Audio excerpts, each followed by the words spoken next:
Il est tombé. Il en a pris pour 1 an. Tante Zora est dégoûtée de la vie. Elle a surtout très peur de son mari, le vieux fou, quand il va rentrer du pays le mois prochain.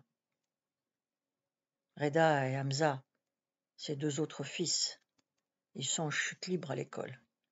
Et ils se battent avec les mecs de leur âge au quartier parce qu'ils se font souvent traiter de bâtards vu que leur père n'est pratiquement jamais là. Pour Youssef, c'est la casse-prison. Et même s'il s'est souvent moqué de moi, il méritait vraiment pas de perdre 1 an de sa vie aussi bêtement. C'est comme Hamoudi.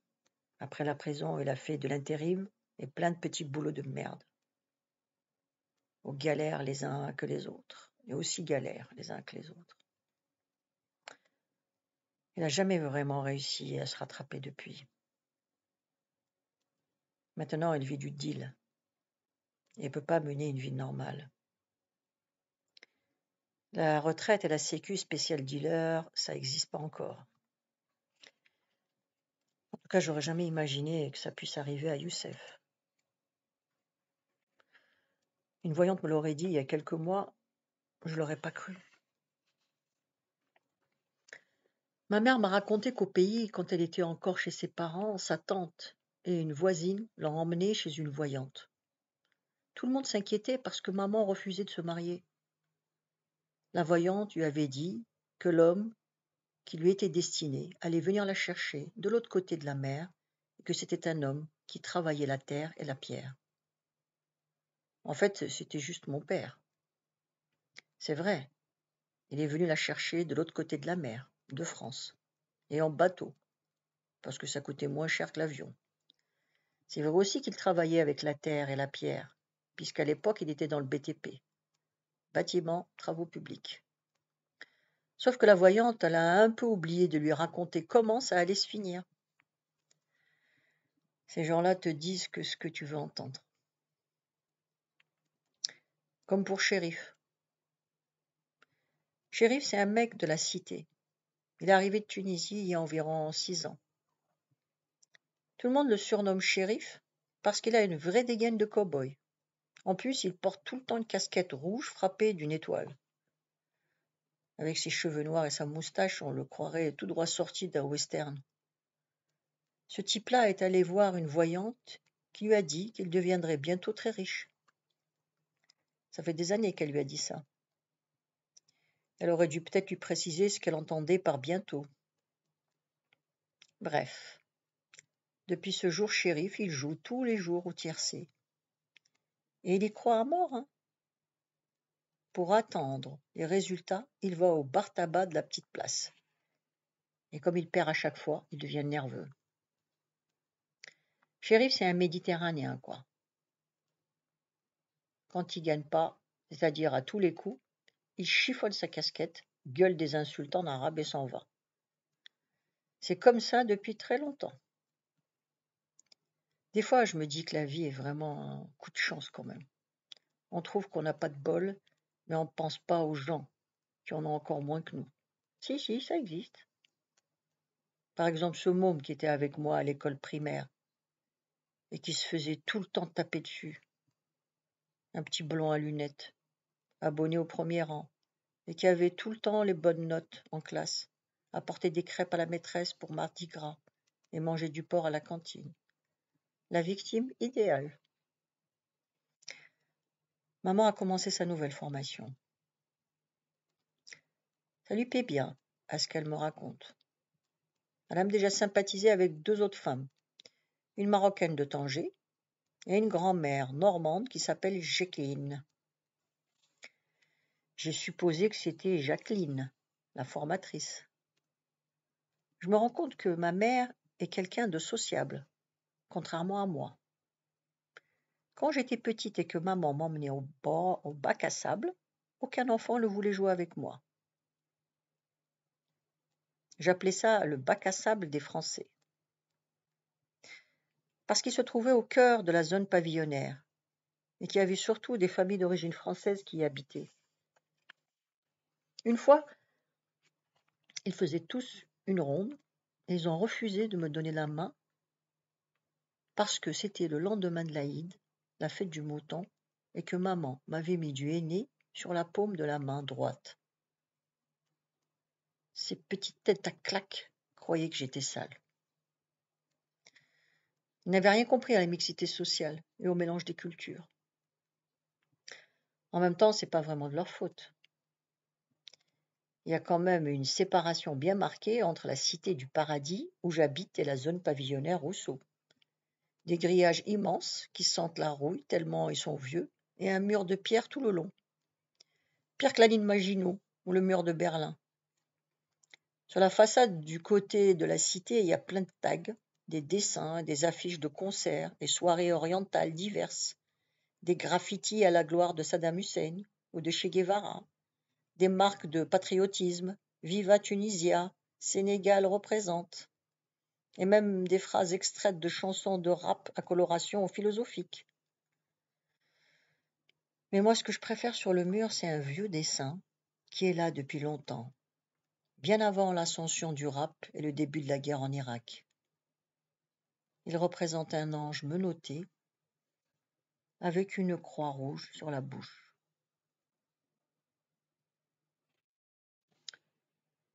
Dans mon immeuble, il y a une fille qui est détenue au 11e étage. Elle s'appelle Samra et elle a 19 ans.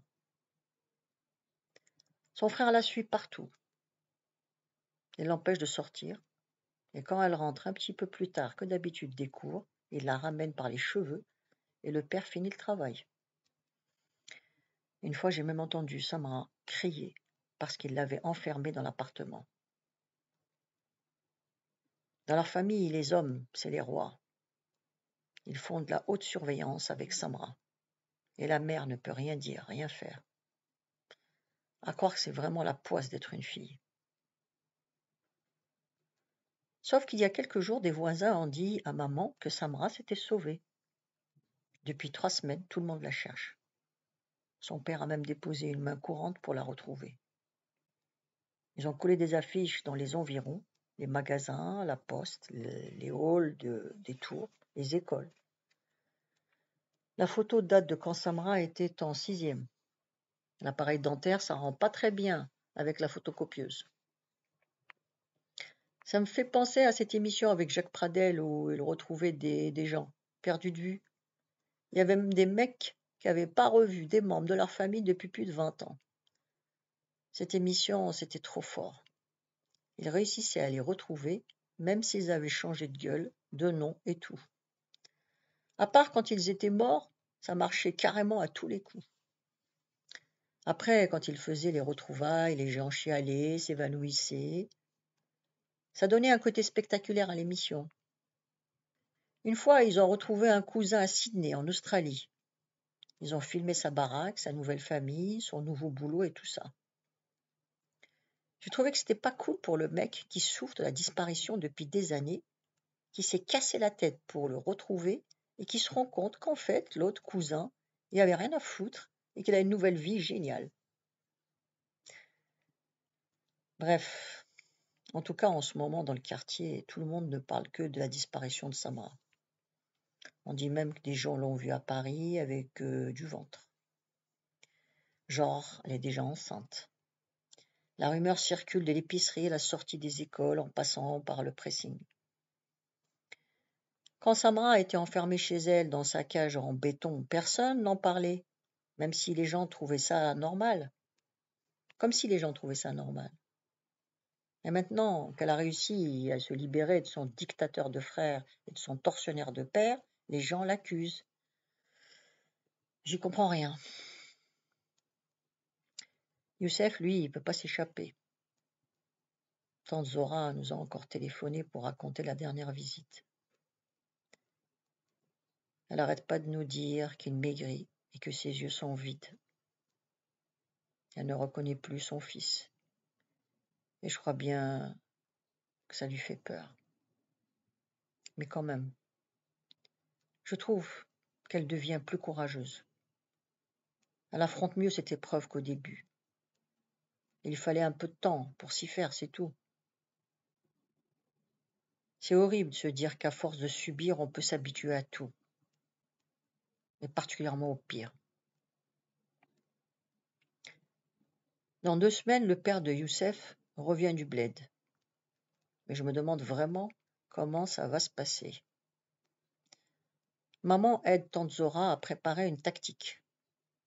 Elle dit que tout est dans la manière d'annoncer la chose.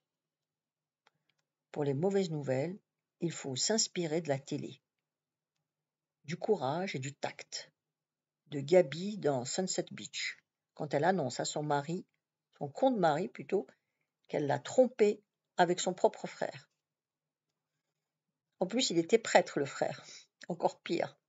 Alors, à côté de ça, annoncer au père de Youssef que son gosse est en prison jusqu'au printemps prochain, c'est du gâteau. Comme lorsque je vais annoncer à maman que je redouble ma classe cette année. Faudrait d'abord que je lui explique que ça veut dire redoubler. Qu'est-ce que ça veut dire? Parce que le système scolaire, elle y comprend vraiment rien. Et que je lui dise ensuite que c'est pour mieux réussir. Pour elle, réussir, c'est travailler dans un bureau où il y a une chaise qui tourne et qui roule, avec un téléphone et un chauffage pas loin du fauteuil qui tourne et qui roule. L'autre soir, je suis restée un peu sur le palier à discuter avec Hamoudi. On parlait des parents et de la crise d'adolescence, parce que Madame Burlot m'a expliqué ce que cela voulait dire. Hamoudi, il pense que c'est rien qu'un prétexte, un truc de parents occidentaux qui ont raté l'éducation de leur enfant. Je suis pas d'accord avec lui. Parfois, Hamoudi, il va vraiment à l'extrême. Il m'a dit que lui, il n'avait pas intérêt à faire ne serait-ce qu'un 10e de crise d'adolescence parce que son père aurait tout de suite su comment le calmer. Il m'a dit aussi qu'avec Karine, l'autre blondasse que j'avais vue à la kermesse, c'était terminé. Quand il a dit ça, il avait un peu de tristesse dans la voix. Je sais que c'est pas bien, mais au fond, ça m'a fait un peu plaisir. Je me disais qu'avec Hamoudi, ça allait redevenir comme avant. Pour le consoler, je lui ai dit que de toute façon, elle avait une tête en forme de frisbee. Ça l'a fait bien marrer. Par contre, il ne m'a pas dit pourquoi ils se sont séparés. Je ne crois pas qu'elle l'ait trompé avec le frère de Hamoudi, qui n'est pas prêtre. Il ne me l'a pas dit parce que il pense que ce sont des histoires d'adultes et que ça ne me regarde pas. C'est pas tout à fait faux. Voilà, suite demain, à la même heure. Pensez à vous abonner. À bientôt.